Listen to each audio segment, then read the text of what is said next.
मंत्रिपरिषद के मेरे साथी श्रीमान नितिन गडकरी जी, श्रीमान उपेंद्र जी कुशवाहा, मंचस्थ महानुभाव, सभी आदरणीय सांसद महोदय और सभी देशवासी, ग्रामीण विकास के संदर्भ में सभी सरकारों ने अपने अपने तरीके से प्रयास किए हैं और ये प्रयास निरंतर चलते रहने चाहिए। समयानुकूल परिवर्तन के साथ चलने रहने चाहिए। बदलते हुए युग के अनुकूल योजनाएं बननी चाहिए। बदलते हुए विश्व की गति के अनुसार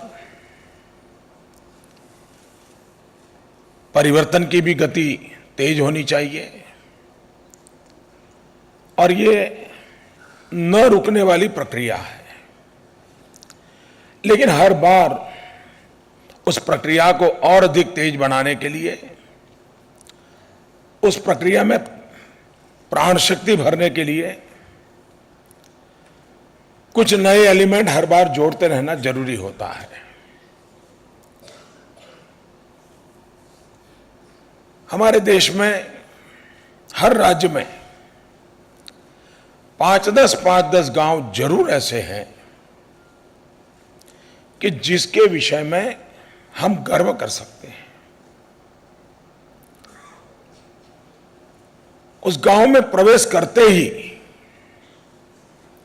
एक अलग अनुभूति होती है। अगर सरकारी योजना से ही ये गांव बनते तो फिर तो और भी गांव बनने चाहिए थे, लेकिन और नहीं बने, कुछ ही बने। इसका मतलब यह हुआ कि सरकारी योजनाओं के सिवाय भी कुछ है, और जो सरकारी योजनाओं के सिवा जो है वो ही इस सांसद ग्राम योजना का, आदर्श ग्राम योजना का आत्मा है।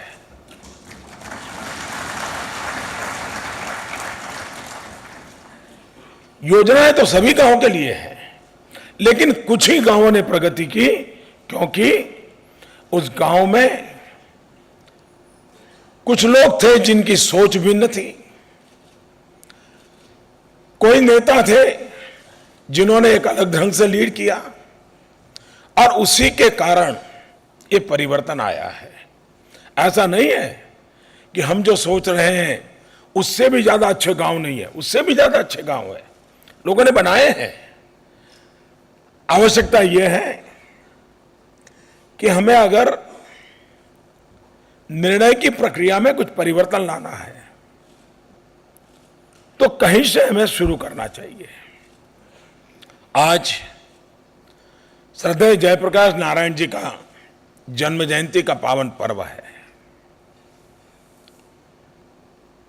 आजादी के आंदोलन में मुखर युवा शक्ति और आजादी के बाद राजनीति से अपने आप को भिन्न रखते हुए, रचनात्मक कामों में अपने आप को आहूत करते हुए उन्होंने अपने जीवन को जिस प्रकार से जिया, हम सबके लिए प्रेरणा बने। और जयप्रकाश जी, एक बात, उनके विचारों पर गांधी विनोबा की छाया हमेशा रहती थी, लोहिया की छाया भी रहती थी। और उन्होंने एक बात कही कि ग्राम धर्म एक महत्व बात है, और जब तक एक समाज की तरह गांव सोचता नहीं है, चलता नहीं है, तो ग्राम धर्म असंभव है। और अगर ग्राम धर्म असंभव है तो ग्राम नई ऊंचाइयों को पाने का रास्ता अपने आप चुन सकता है। महात्मा गांधी के जीवन में गांव का जिक्र हर बात में आता है। गांधी 15 में विदेश से वापिस आए, 1915 में। 2 साल के भीतर भीतर उन्होंने जो कुछ भी अध्ययन किया और वहीं बिहार की चंपारण जगह पे जाकर के गांव के लोगों के अधिकार के लिए लड़ाई लड़ना शुरू कर दिया, जन भागीदारी के साथ कर दिया। इतने बड़े आजादी आंदोलन का बीज गांव में बोया गया था गांधी के द्वारा। आज जयप्रकाश नारायण जी के अनन्य साथी श्रीमान नानाजी देशमुख की भी जन्म जयंती है, और नानाजी देशमुख ने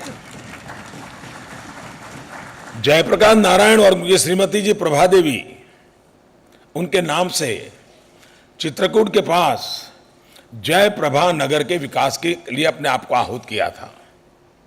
और जयप्रभा नगर के मॉडल के आधार पर उन्होंने उत्तर प्रदेश के कई गांवों में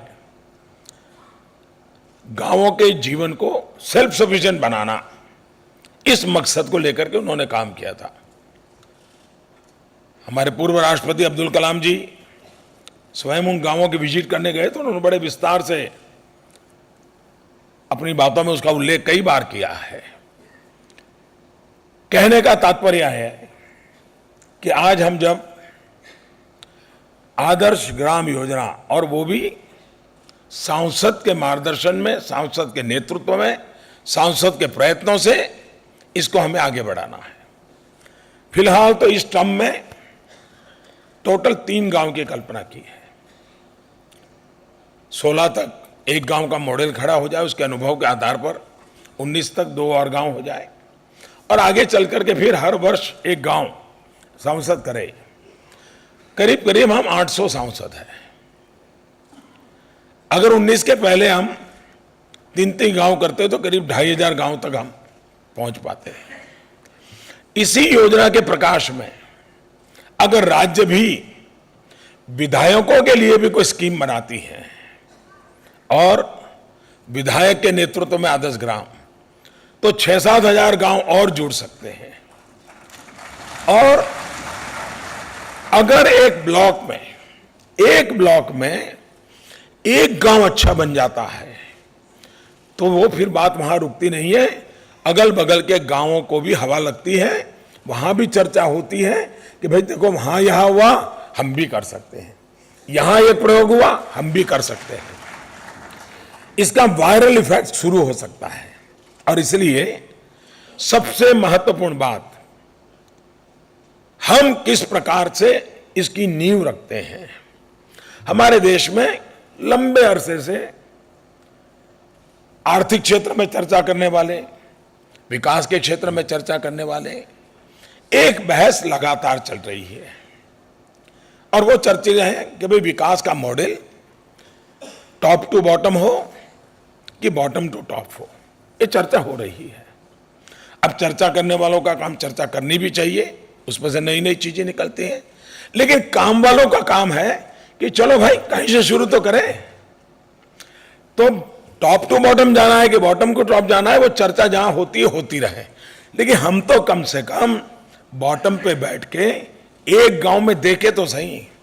इसका सबसे बड़ा लाभ ये होने वाला है जिसका अंदाज बहुत कम लोगों को है। आज सांसद अपने क्षेत्र के विकास के लिए, अपने क्षेत्र की जन समस्याओं के लिए जुटा रहता है। किसी भी दल का क्यों ना हो, वो अकाउंटेबल होता है, उसको काम करने रहना पड़ता है, हर पल उसको जनता के बीच रहना पड़ता है। लेकिन ज्यादातर उसकी शक्ति और समय तत्कालीन समस्याओं को सुलझाने में जाती है। दूसरा, उसका शक्ति और समय सरकार से काम निकलवाने के लिए अफसरों के पीछे लगे रहती है।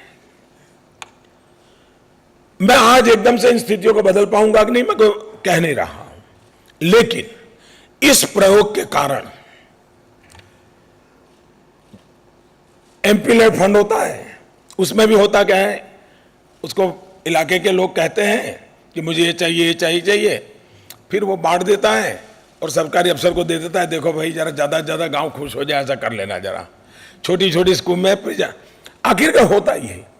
ये काम ऐसा है कि जहां आज उसको एक फोकस एक्टिविटी के द्वारा ये लगने लगेगा कि हाँ भाई उस गांव के साथ आने वाले दसों को तक उसका नाम जुड़ने वाला है। वो गांव हमेशा याद करेगा, भाई पहले तो हमारा गांव ऐसा था, लेकिन हमारे एक एमपी बने थे, उनके रहते हुए ये बदलाव आ गया। आज सरकारी योजनाएं बहुत सारी हैं, टुकड़ों में शायद एक सांसद उन योजनाओं से संपर्क में आता है, लेकिन सभी योजनाओं की धाराएं एक जगह पर ले जाने में कठिनाइयां क्या है, कमियां क्या है और अच्छा बनाने का रास्ता क्या है, ये सारी बातें जब एक सांसद एक काम को लेकर के चर्चा शुरू करेगा तो सरकारी व्यवस्थाओं की बहुत सी कमियां उजागर होने वाली है। ये मैंने छोटा रिस्क नहीं लिया है, लेकिन मैं बहुत समझदारी और जानकारी के अनुभव के आधार पर मैं कहता हूं, एक बार सांसद जब उसमें जुड़ेगा सारी कमियां उभर करके सामने आएगी और फिर जाकर के व्यवस्था में परिवर्तन शुरू होगा। फिर सबको लगेगा, हाँ देखो यार, उस गांव में हमने इतना बदल किया तो ये सब जगह पे हम कर सकते हैं।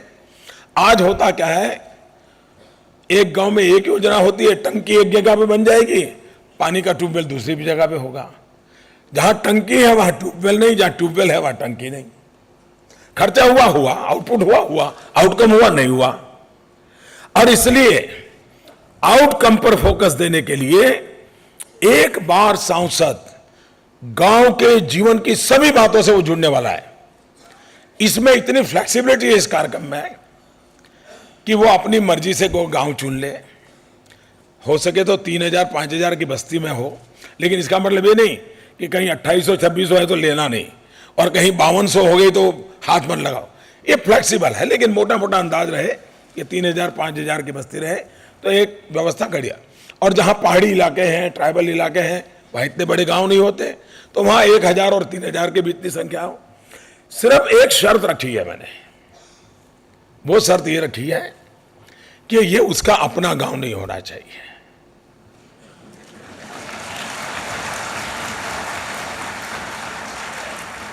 या अपना ससुराल नहीं होना चाहिए।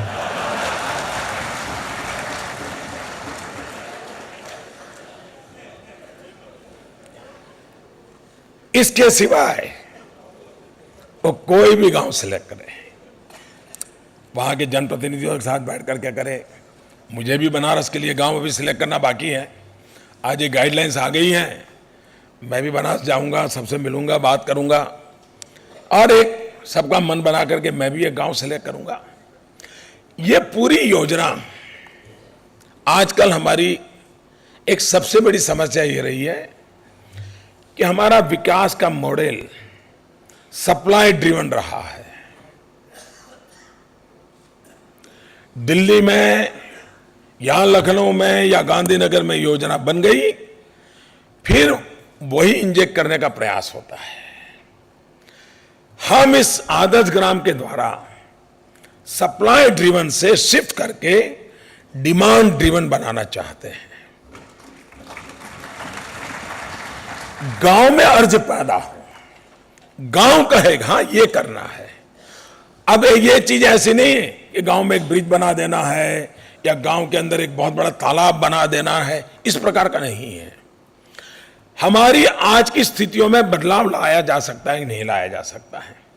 अब कोई मुझे बताएं, गांव की स्कूल हो, गांव का पंचायत घर हो, गांव का कोई मंदिर हो, गांव का कोई और तीर्थ क्षेत्र हो, पूजा घर हो, कम से कम वहां सफाई हो। अब इसके लिए बजट लगता है क्या? लेकिन मैं खुद गांवों में जाता था। मेरा ये भाग्य रहा है कि शायद राजनीतिक जीवन में काम करने वाले लोगों में बहुत कम लोगों के सौभाग्य मिला होगा जो मुझे मिला है। मैंने 45 साल तक भ्रमण किया है। मैं 400 से अधिक जिलों में मुझे हिंदुस्तान में रात्रि मुकाम का अवसर मिला है। इसलिए मुझे धरती की सच्चाई का पता है। गुजरात के बाहर कम से कम 5000 से अधिक गांव ऐसे होंगे जहां कभी न कभी मेरा जाना हुआ होगा, और इसलिए मैं स्व अनुभव से इन चीजों को जानता हूं, समझता हूं, और उसके आधार पर मैं कहता हूं कि हम एक बार गांव में विश्वास पैदा करें, गांव को तय करवाएं कि भाई हाँ ये करना है। अब मुझे बताइए, किसी गांव में 3,000 5,000 की बस्ती हो, एक साल में डिलीवरी कितनी होगी? मैक्सिमम 100। उसमें 50-60 महिलाएं ऐसी होगी जिनकी आर्थिक स्थिति अच्छी होगी, 25-30 महिलाएं ऐसी होगी जिनको इस गर्भावस्था में अगर पोषण की व्यवस्था गांव कर दें तो कभी भी कुपोषित बच्चा पैदा होने की संभावना नहीं है, माता के मरने की संभावना नहीं है। अगर यही काम भारत सरकार को करना है तो कैबिनेट का नोट बनेगा, डिपार्टमेंट का कमेंट आएगा, कैबिनेट पास करेगी, टेंडर निकलेगा, टेंडर निकलने के बाद क्या होगा सबको मालूम है। फिर 6 महीने के बाद अखबार में खबर आएगी कि ये हुआ। इसमें न टेंडर लगेगा, न बजट लगेगा, न कोई कैबिनेट की जरूरत पड़ेगी, कोई मंत्री की जरूरत पड़ेगी। गांव के लोग मिलकर तय करेंगे कि भाई हर वर्ष 25 महिलाएं अगर गर्भावस्था है, गरीब है, तो उनको 3 महीने 4 महीने एक्स्ट्रा न्यूट्रिशनल फूड के लिए हम गांव के लोग मिलकर के काम करेंगे। मैं बताता हूं ये काम आसान है साथियों। हमने मिजाज बदलने की आवश्यकता है, हमें जन मन को जोड़ने की आवश्यकता है। और सांसद महोदय भी यूं पॉलिटिकल एक्टिविटी करते होंगे, लेकिन उस गांव में जब जाएंगे तब नो पॉलिटिकल एक्टिविटी, पारिवारिक समय, पूरा परिवार जाए, बैठे, गांव के लोगों के साथ बैठे, आप देखिए क्या चेतना आती है जी। गांव जुड़ जाएगा, समस्याओं का समाधान हो जाएगा। हमारे यहां सरकार की योजना से मध्याह्न भोजन चलता है, अच्छी बात है, चलाना भी चाहिए। लेकिन गांव में भी 80-100 परिवार ऐसे होते हैं जो अपना जन्मदिन, अपने पिताजी की पुण्यतिथि कुछ न कुछ मनाते हैं। अगर थोड़ा उनका संपर्क करके कहा जाए कि आप भले मनाते हो, लेकिन आपके जीवन का अच्छा प्रसंग हो, आप परिवार के साथ स्कूल में आइए, घर से कुछ मिठाई विठाई लेके आइए, और बच्चे जब मध्याह्न भोजन करते हैं आप भी उनके साथ बैठिए, आप भी अपना कुछ बांटिए। मुझे बताइए सोशल हार्मनी का कितना बढ़िया मूवमेंट चल सकता है। एट द सेम टाइम मध्याह्न भोजन की क्वालिटी चेंज लाने के लिए ये इनपुट काम आ सकता है कि नहीं आ सकता है। कोई बहुत बड़ा सर्कुलर की जरूरत नहीं पड़ती, बहुत बड़ी योजना की जरूरत नहीं पड़ती। ये तिथि भोजन का कार्यक्रम हम आगे बढ़ा सकते, नहीं पकड़ सकते। गांव में सरकार की योजना है गोबर प्लांट लगाने, गोबर गैस के प्लांट लगाने के लिए। होता क्या है हम सबको मालूम है, कोई बेचारा एक आध व्यक्ति लगा देता है, पैसे हैं, सरकारी पैसा लाने की ताकत है, लगा देता है, लेकिन गोबर नहीं मिलता है, और फिर वो 1 साल 2 साल में वो एक स्मारक बन जाता है। अब ये स्मारक बनाना कितना बनाते रहोगे आप।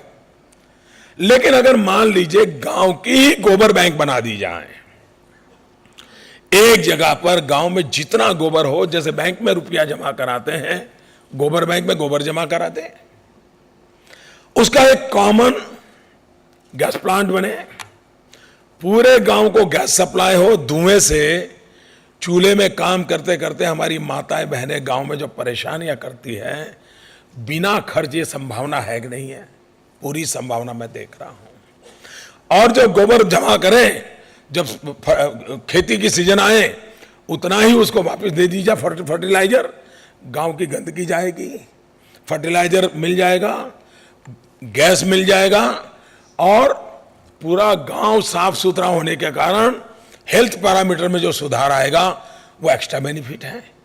मेरा कहने का तात्पर्य यह है कि हम खुद इंटरेस्ट लेकर के गांव में एक माहौल बनाए।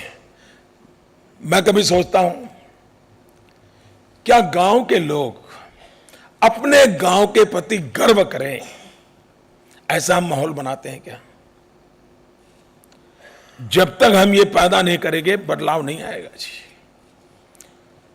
ये बहुत आवश्यक होता है। गांव का अपना भी तो जन्मदिन होता है, उसको एक उत्सव के रूप में गांव वाले क्यों ना मनाए? उस गांव के लोग पढ़े लिखे जितने शहरों में गए हैं उस दिन खास गांव में क्यों ना आए? सब मिलकर के आएंगे तो सोचेंगे यार अपने गांव में ये नहीं, चलो अपन मिलकर के ये कर दें, ये गांव में ये करना चाहिए, मिलकर के कर दें। ये जब तक हमारा मिजाज बना, और मैं मानता हूं आदर्श ग्राम योजना के मूल में सरकारी योजनाएं पहले भी थी, परिवर्तन नहीं आया है। जो कमी थी उसको भरने के लिए ये एक प्रयोग है, यही अल्टीमेट है। ये अगर मैं सोचूंगा तो मैं मनुष्य की बुद्धि शक्ति पर ही भरोसा नहीं करता हूं, ये अर्थ होता है। कोई पूर्ण सोच नहीं होती है, हर सोच पूर्णता की ओर आगे बढ़ती है। और इसलिए मैं उस तत्व में विश्वास करता हूं कि कुछ भी अल्टीमेट नहीं है।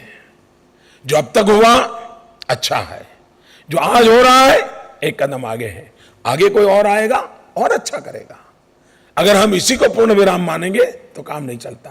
लेकिन कहने का हमारा तात्पर्य है कि एक वहां की रिक्वायरमेंट के अनुसार लचीलेपन के साथ सरकारी तंत्र भी हुक्म से काम न करवाए, प्रेरित करें, हम प्रेरित करके करवाएं। मैं विश्वास से कहता हूं 2016 के बाद जिस सांसद ने काम किया होगा वो अपने रिश्तेदारों के लिए हमेशा उस गांव में एक तीर्थ क्षेत्र के रूप में बनाएगा और गांव रिश्तेदारों को कहेगा अरे चलो चलो मैंने जो गांव बनाया देखने के लिए आइए। ये जो सेटिस्फेक्शन लेवल है ना, वो किसी के भी व्यक्ति में जीवन में समाधान देता है। जयप्रकाश नारायण जी ने एक महत्वपूर्ण बात बताई थी, मैं समझता हूं आज के युग में ये बहुत ही हम लोगों के लिए प्रेरक है। उन्होंने कहा भाई लोकतंत्र में और राजनीति को अलग नहीं किया जा सकता। लोकतंत्र का स्वाभाविक स्वभाव है राजनीति का होना, यह आवश्यक है। लेकिन गंदी राजनीति के कारण हम परेशान हैं। गंदी राजनीति के कारण बदनामी हुई, पूरे राजनीतिक क्षेत्र की बदनामी हुई है। मुद्दा ये पार्टी वो पार्टी नहीं है, एक विश्वास के माहौल को चोट पहुंची है। तो जयप्रकाश जी ने अच्छी बात बताई थी। उन्होंने कहा था कि राजनीति से मुक्ति ये मार्ग नहीं है, मार्ग ये है गंदी राजनीति की जगह उदार और अच्छी राजनीति इतनी तेज आए ताकि उसकी जगह ले ले। मैं मानता हूं सांसद आदर्श ग्राम योजना एक रचनात्मक राजनीति का नया द्वार खोल रही है। जो उस गांव में हमें वोट मिले या न मिले, उस गांव की कोई बिरादरी हमारा सहयोग करे या ना करे, मेरा उस गांव के किसी नेता के साथ पड़ती हो या ना पड़ती हो, इन सब से परे होकर के एक गांव के लिए ये सारे बंधन सब गांव के बाहर छोड़ के आ जाऊंगा। यहां तो गांव एक कम्युनिटी है, गांव एक सामूहिक समाज है, एकरस समाज है, एकत्व की अनुभूति से करने वाला है। और सपनों को पूर्ति करने के लिए मैं एक कैटलिक एजेंट के रूप में, मैं एक फैसिलिटेटर के रूप में मैं उनका साथी बनकर के काम कर सकता हूं क्या? जब 2016 में इस अनुभव के आधार पर जब संसद में चर्चा होगी, मैं जानता हूं कि इस अनुभव के बाद जब सांसद पार्लियामेंट में बोलेगा, अनुभव के आधार पर बोलेगा, कितनी ही असंवेदनशील सरकार होगी उसको भी संसद के अपने अनुभव की उस बात को मानना पड़ेगा। कितनी भी बहुमत वाली सरकार क्यों न हो, उसको अपनी नीतियों को बदलना पड़ेगा। संसद की बात का महत्व बढ़ जाने वाला है। कोई सरकार नकार नहीं पाएगी कि भाई तुम तो फलानी पार्टी को ठीक है आलोचना कर दो, नहीं होने वाला है। क्योंकि वो कह रहा है मैं उस गांव में गया था, मैं काम कर रहा हूं, मेरे गांव में दिक्कत आ रही है, आपकी नीतियां गलत हैं, आपकी योजनाएं गलत है, आपके अफसरों को समझ नहीं है, तो बोलेगा। उस बोलने में जो वजन होगा, जो ताकत होगी, वो सरकार की नीतियां बदलने के लिए कारण बन जाएगी। और ये देश को बॉटम टू टॉप वाला जो रास्ता है ना, वो उसी से चुना जाने वाला है। एकेडमिक वर्ल्ड में टॉप को बॉटम, बॉटम टू टॉप चर्चा होती रहेगी। हम कहीं से शुरू करना चाहते हैं। और इसलिए मैं कहता हूं सप्लाई ड्रिवन नहीं, डिमांड ड्रिवन हम विकास को ले जा सकते हैं। सरकार के द्वारा नहीं, समाज के द्वारा विकास का रास्ता चुन सकते हैं क्या? सरकारी सहायताओं के साथ साथ जन भागीदारी के महात्म्य को बढ़ा सकते हैं क्या? हम एक आंध्र के गांव का देख रहे थे। इतने छोटे से गांव में उन्होंने 28 कमेटियां बनाई हैं। सारी कमेटियां फंक्शनल है, यानी ऐसी नहीं है कि मालाएं पहनने के लिए है। सारी कमेटियां फंक्शनल है और उन्होंने उन काम को करके दिखाया है।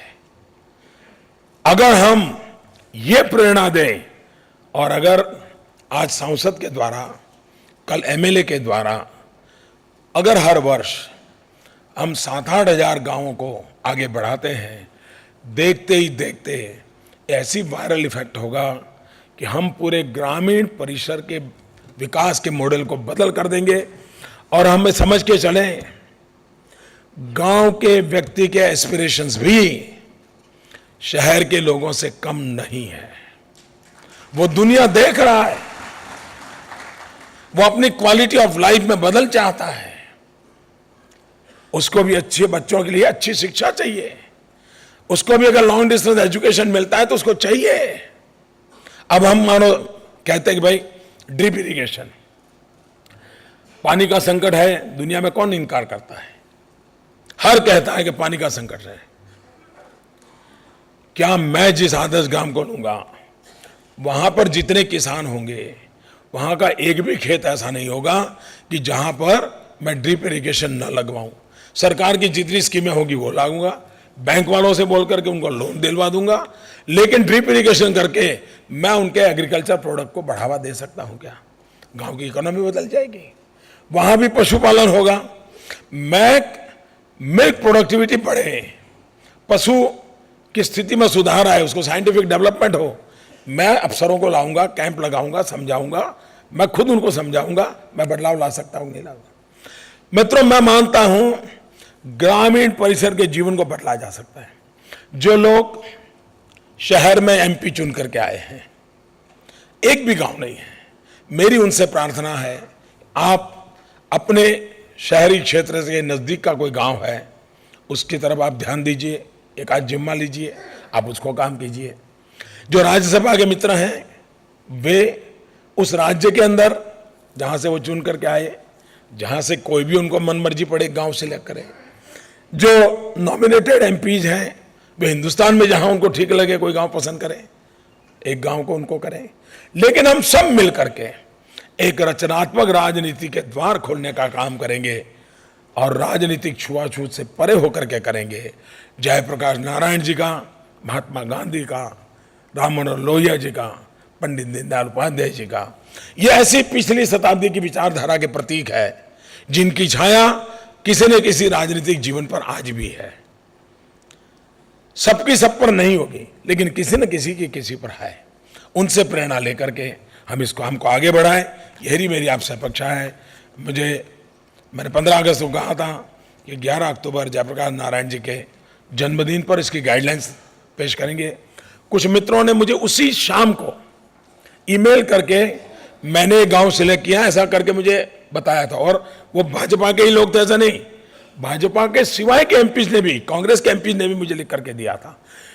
तभी मुझे लगा था कि इस बात में दम है, राजनीति से परे होकर के सब इसको गले लगा रहे हैं। लेकिन बहुत जैसे मुझे भी अभी गांव तय करना मेरे इलाके में बाकी है, क्योंकि मैं भी चाहता था गाइडलाइंस तय होने के बाद मैं मेरे बनारस के लोगों से मिल करके बैठ करके, वहाँ के अफसरों से भी मिल करके बैठ करके एक आध गाँव सेलेक्ट करूँगा। आने वाले 15-20 दिन में मैं जरूर कर लूँगा, लेकिन हम मिल करके अपने यहाँ विश्वास जताएं और उसको करेंगे। और उनको विश्वास दीजिए कि आप एमपी रहेंगे तो आगे भी और गांव होंगे। एक मॉडल बन रहा है और फिर और गांव वालों को उस मॉडल दिखाने के लिए लाने का टूर करोगे तो वो अपने आप में बदल आ जाएगा। लेकिन हम अपने प्रयत्नों से ग्राम विकास, ये मूल मुद्दा है, अपने प्रयत्नों से, अपने हुक्म से नहीं, चिट्ठी लिख दिए बात छुट्टी, ऐसा नहीं। ये काम मैं एक एमपी के नाते सवाल पूछ लूं पूरा हो जाए, नहीं, हम मिलकर के एक गांव करेंगे। मैं समझता हूं भारत माँ की बहुत बड़ी सेवा करने का एक नया तरीका हम अपना रहे हैं। मैं फिर सभी सांसदों का हृदय से अभिनंदन करता हूं कि उन्होंने बड़े उमंग के साथ, सभी दल के महानुभावों ने इसको स्वीकार किया है, स्वागत किया है और सबके मार्गदर्शन में। ये कोई योजना अल्टीमेट नहीं है, इसमें बहुत बदलाव आएंगे, बहुत सुधार आएंगे, बहुत प्रैक्टिकल बातें आएंगी, लेकिन ये रुपये पैसों वाली योजना नहीं है। ये योजना पीपल्स ड्रिवन है, पीपल्स पार्टिसिपेशन से होने वाली है और सांसद के मार्गदर्शन में होने वाली है। उसको आगे बढ़ाए, इसी की अपेक्षा के साथ आपका बहुत बहुत धन्यवाद। फिर एक बार जयप्रकाश जी को आदरपूर्वक नमन करता हूं। Thank you.